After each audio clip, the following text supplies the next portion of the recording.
మీ అందరికీ తెలుసు. మరి ఇందాక నేను చెప్పినట్టు ఏదైతే బీసీల విషయంలో బీఆర్ఎస్ కాంగ్రెస్ కలిసి మభ్యపెడతా ఉన్నారో, నిన్న మొన్న నవ్వొచ్చింది నాకు. కేటీఆర్ గారు పోయి సికింద్రాబాద్ జిల్లా చేయాలని ఉద్యమం చేస్తున్నారు. 10 ఏళ్లలో సికింద్రాబాద్ జిల్లా చేయమని అడిగినటువంటి వాళ్ళందరినీ కూడా అణచివేసి జైళ్ళల్లో వేసి విస్మరించి ఇవాళ మళ్ళా కొత్తగా పోయి సికింద్రాబాద్ జిల్లా చేయాలని కేటీఆర్ గారు మాట్లాడుతూ ఉన్నారు. నేను ఒకటే చెప్తా ఉన్నాను, రేవంత్ రెడ్డి గారు జిల్లాలు పునర్వ్యవస్థీకరణ చేస్తామని చెప్పి మాట్లాడుతున్నారు. కానీ మనందరికీ తెలుసు, జనగణన చేస్తున్నటువంటి కేంద్ర ప్రభుత్వం జిల్లాల పునర్విభజన పైన పాబంది పెట్టింది 2027 వరకు.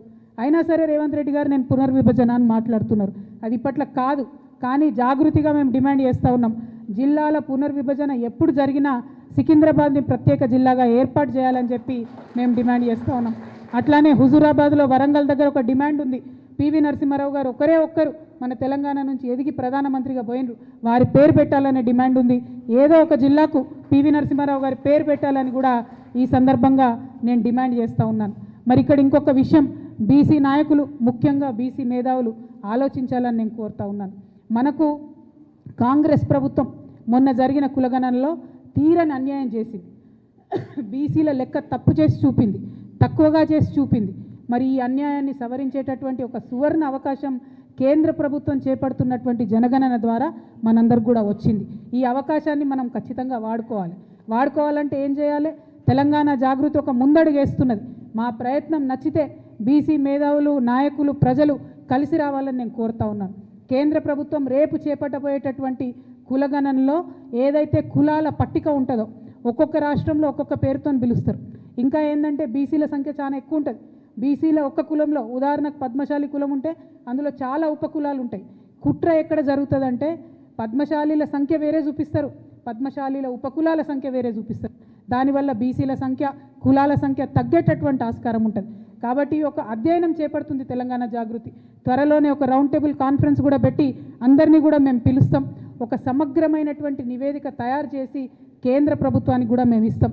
రేపు కేంద్ర ప్రభుత్వం మన రాష్ట్రానికి వచ్చి ఇంటింటికి తిరిగి కులగణన చేసేటటువంటి సందర్భంలో బీసీల సంఖ్య సరిగ్గా రావాలన్నా, అగ్రవర్ణాల్లో ఉన్నటువంటి అనేక ఉపకులాల సంఖ్యలు సరిగ్గా రావాలన్నా, ఎస్సీలలో ఉన్నటువంటి అనేక ఉపకులాల సంఖ్య సరిగ్గా రావాలన్నా, ఎస్టీ ఆదివాసీ తెగలల్లో ముఖ్యంగా ఇప్పటికీ సర్టిఫికెట్ రానటువంటి ఎన్నో తెగలు ఉన్నాయి, వాళ్ళ సర్టిఫికెట్లు వాళ్ళ కులాల పేర్లు సరిగ్గా రావాలన్నా, బీసీలలో ఉండే సంచార జాతుల యొక్క కులాల సర్టిఫికెట్లు పేర్లు కరెక్ట్గా రావాలన్నా ఇప్పటి నుండే మనం అధ్యయనం చేయాలి.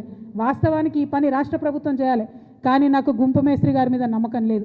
మొన్ననే బీసీలను మోసం చేసిండు, మొన్ననే మన సంఖ్య తక్కువ చేసి చూపించిండు, మొన్ననే మన సంఖ్య తగ్గించాలని చూసిండు. కాబట్టి ఈ అధ్యయనం ఒక బాధ్యతాయుతమైనటువంటి సంస్థగా జాగృతి చేపడుతున్నది.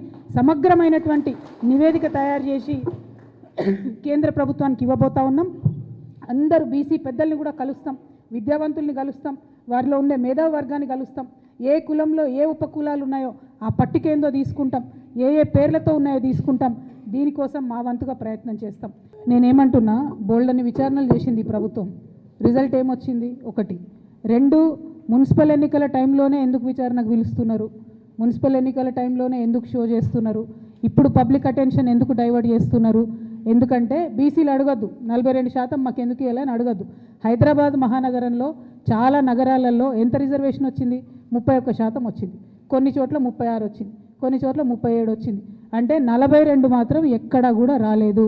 ఆ 42 అడగొద్దు అనేటటువంటి ఉద్దేశంతో ఎన్నికలు అనేటటువంటిది మున్సిపల్ కేంద్రాలలో జరుగుతున్నాయి కాబట్టి మరి ఫోన్ ట్యాపింగ్ అనే విషయం ఎక్కువ పట్టణ ప్రాంతాల్లో ఈజీగా అర్థమవుతుంది కాబట్టి ఆ అడ్వాంటేజ్ తీసుకోవడానికే ఇవాళ విచారణకు పిలిచిరు తప్పితే ఆ విచారణ తుదముడుతుందని కానీ ఆ విచారణ వల్ల నాలాంటి బాధితులకు న్యాయం జరుగుతుందనే నమ్మకం నాకు కాంగ్రెస్ ప్రభుత్వం మీద, గుంపు మేస్త్రి గారి మీద లేదు.